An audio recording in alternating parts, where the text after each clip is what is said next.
"Where were you last night, Daniel?" I asked, my voice tight, as I leaned against the kitchen counter watching my husband fumble with his duffel bag. His gym clothes smelled faintly sweet, something that definitely wasn't me. "I told you, Lisa. I had to stay late at the studio. One of my clients needed extra help with her recovery exercises," he muttered, eyes avoiding mine as he grabbed his protein shake. I stirred my coffee slowly, deliberately, trying to mask the knot of suspicion twisting in my stomach. "Recovery exercises," he said.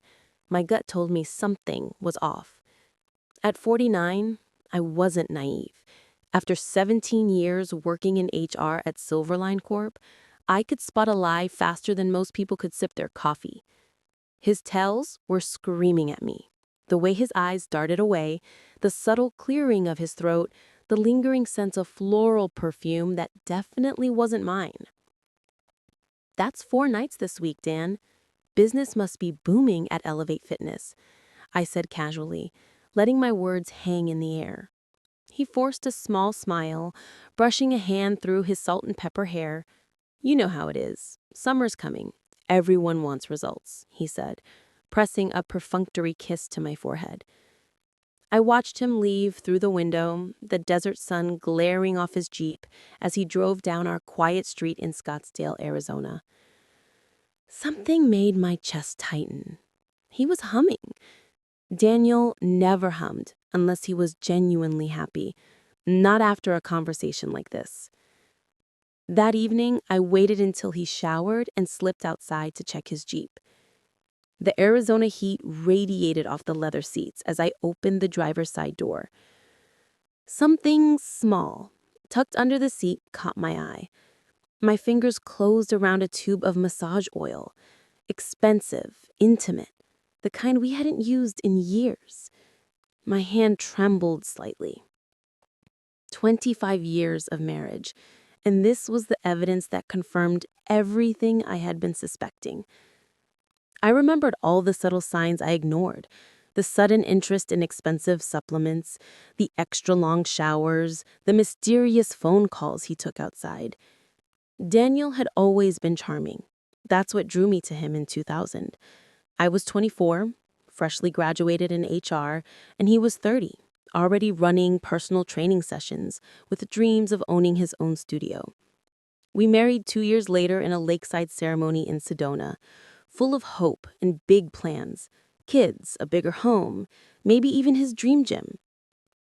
6 months ago, things started shifting. Daniel worked later hours, bought flashy new workout clothes, upgraded his phone, and became oddly secretive. One client, a young woman named Madison, seemed to monopolize his time. I was never the jealous type, but this felt different. Watching him slip further away, one late-night training session at a time, made my blood boil. And the worst part? He tried to make me feel crazy for noticing. When I confronted him subtly, he brushed it off.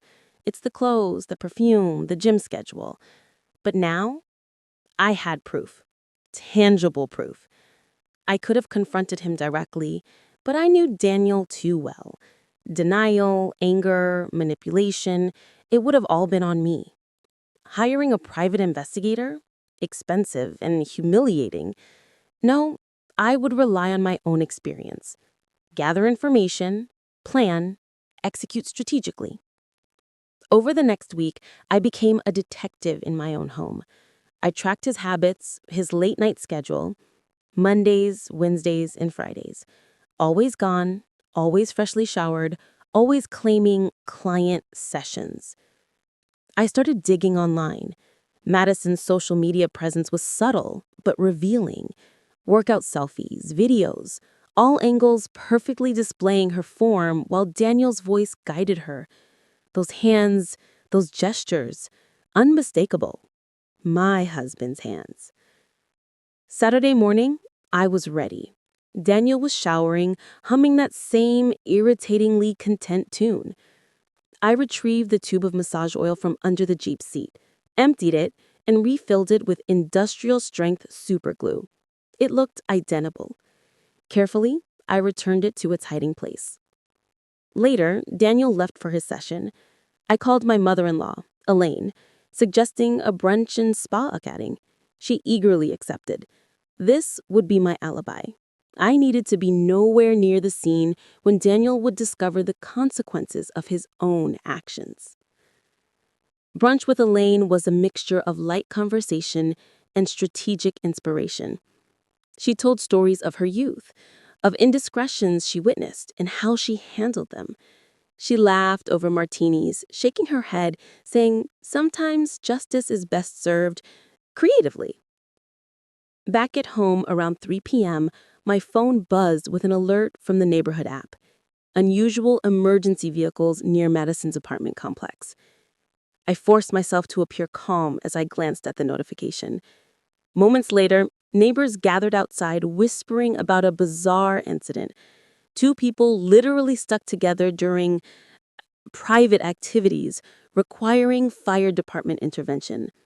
Sheets, stretchers, and disbelief all around. A rush of satisfaction surged through me. My plan had worked perfectly. By late afternoon, the Scottsdale heat was relentless, but I barely noticed. My mind was racing, imagining Daniel and Madison going about their session completely unaware of the trap I had set.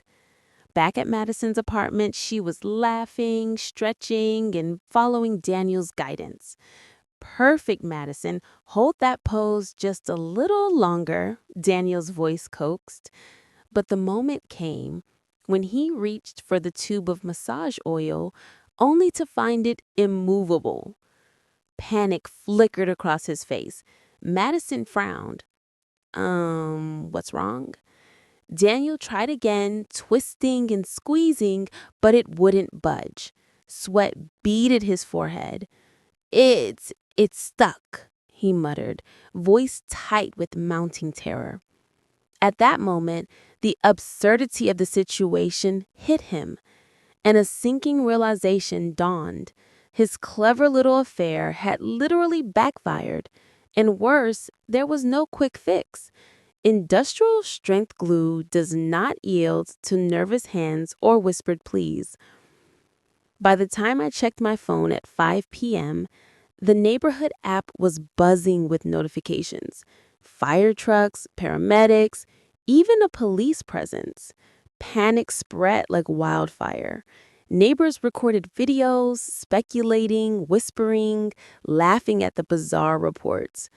I sipped my tea calmly, smiling. The beauty of my plan was its indirectness.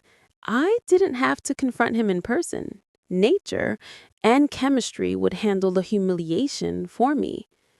When Daniel finally returned home at 8 p.m., he looked like a man who had survived a small war. His hair was disheveled, his clothes rumpled, and his face a mix of confusion, frustration, and embarrassment. "Hey, how was brunch with Mom?" he asked, trying to sound casual, though his voice trembled slightly. "Lovely, very relaxing. How was your session?" Daniel froze, searching for an answer. Minor equipment malfunction. Nothing serious," he said finally. I raised an eyebrow, masking my satisfaction with a soft smile. "Oh, that sounds unusual. Really hope Madison's okay." His silence was all the confirmation I needed. He couldn't admit the truth without confessing everything. By the next morning, the incident had gone viral. Clips from the Ring cameras, posted by excited neighbors, showed a blurred figure stuck in positions so ridiculous that the internet couldn't resist. Social media exploded. Hashtags, memes, and comments mocking the trainer and his flexibility mishap. Daniel's world began to crumble. Elevate Fitness, fearing backlash, terminated him immediately, citing a morals clause. Madison's budding influencer career came to an abrupt halt as her comment sections flooded with ridicule. Through all this, I remained composed. Coffee in hand, I watched the chaos unfold like a carefully directed play. Months of suspicion, planning, and strategic execution had led to this perfect storm of poetic justice. Finally, Daniel approached me, defeated, face flushed with shame. "Lisa, it just happened. I didn't plan it," he stammered, avoiding eye contact. "You mean the tube under your Jeep seat?" I asked, softly. He froze. How long have you known?" "Long enough to make an informed decision about our marriage," I replied, calmly sliding divorce papers across the table. Every word, every movement was precise. Years of HR experience had taught me patience and strategy. Watching him finally understand the consequences of his actions, public, permanent, and humiliating, was more satisfying than any argument or confrontation could have been. In the weeks that followed, Daniel's reputation in the local fitness community was destroyed. Job offers vanished, former clients canceled their sessions. He eventually found work at a retail store, far below his previous income and status. Madison retreated from social media, returning to Ohio to live quietly with her parents. Her dreams of influencer fame extinguished. The viral video remained, a permanent digital monument to their misjudgment. As for me, I retained the house in the divorce settlement and used my share of Daniel's retirement funds to finally take the trip I had dreamed of for years. Italy, Rome. Cobblestone streets, cafes tucked between ancient buildings, sunsets over the Tiber. Every sip of wine, every quiet stroll through piazzas reminded me of the journey I had endured and the justice I had orchestrated. Sometimes revenge isn't about destruction or chaos. It's about precision, patience, and ensuring the lesson is unforgettable. In this case, it came with just the right amount of permanent adhesive.